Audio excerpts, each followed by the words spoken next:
Halo, aku Poni. Jadi ini adalah konten tentang buku.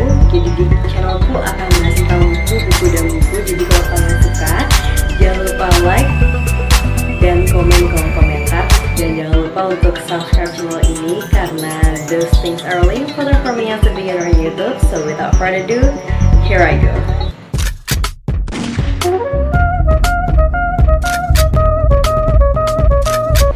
So, karena sekarang panas, jadi aku harus dye rambutku karena rambutku ini sangat keriting, guys. Okay, so great. So untuk kali pertama, just ignore it. So untuk kali pertama aku akan mereview salah satu buku dari Paulo Coelho yang berjudul Di Tepi Sungai Piedra, Aku Duduk dan Menangis. Atau dalam bahasa Inggrisnya ini berjudul By the River Piedra, I Sat Down and Wept. Jadi ini aku beli harganya 60.000. Ini terdapat 224 pages. Ini adalah cetakan ke-9 yaitu Januari 2014 dari Gramedia Pustaka Utama. Jadi sebenarnya buku ini itu sudah diterbitkan pada tahun 1994 di Barcelona, Spain. Jadi aku akan baca deskripsinya terlebih dahulu ya teman-teman. Cinta adalah perangkap, ketika ia muncul, kita hanya melihat cahayanya bukan sisi gelapnya. Begitulah yang semula dipercaya Pilar. Tapi apa yang terjadi ketika ia bertemu kembali dengan kekasihnya setelah 11 tahun terpisah?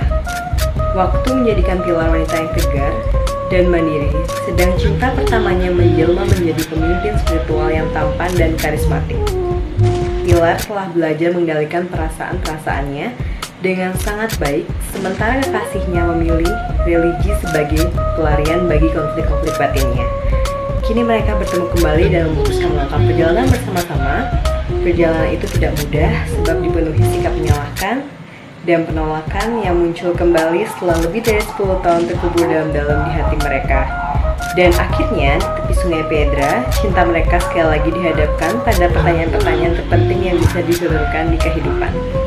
So, sebelum aku lanjut ke dalam tentang cerita ini, aku akan membahas filosofi tentang judulnya Di Tepi Sungai Piedra, Aku Duduk dan Menangis.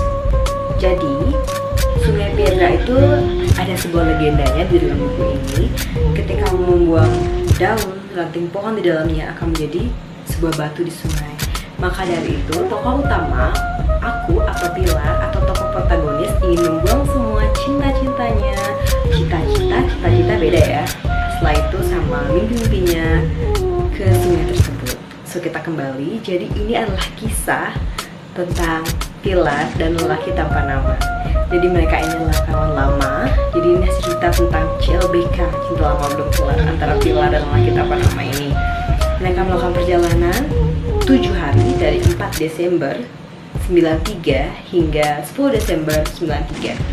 Mereka melakukan perjalanan dan mereka kayak ada percikan-percikan api kembali. Tapi Pilar merasa aneh karena lelakinya ini bukan lelaki sembarangan lagi. Hingga pada akhirnya dia tahu bahwa lelakinya ini adalah calon imam dari sisi feminin Tuhan, atau bisa dibilang ia adalah calon pastor. Jadi dia tahu, Pilar tahu bahwa pada akhirnya mereka tidak akan bersama. Maka dari itu, si Pilar memilih untuk berpisah. Dia juga sudah berumur 29 tahun, jadi dia tahu mana yang terbaik, mana yang tidak. Dia pergi, dia duduk tepi Sungai Piedra. Tapi pada akhirnya, lelaki tanpa nama ini datang dan berkata bahwa melayani Tuhan itu tidak hanya dengan menyembuhkan orang yang sakit atau menjadi pastor, karena melayani Tuhan itu bisa juga dengan mencintai sesama. Jadi at the end of the story mereka end up together. Sebenarnya konfliknya tidak sederhana itu ya, kalian bisa baca di bukunya ini. Pokoknya ini tuh bagus sih sebenarnya menurutku, karena menurutku ini buku yang tidak hanya sekedar masalah cinta mereka, karena banyak sekali konflik-konflik batin ya tentang agama sih. Jadi kayak lumayan sensitif.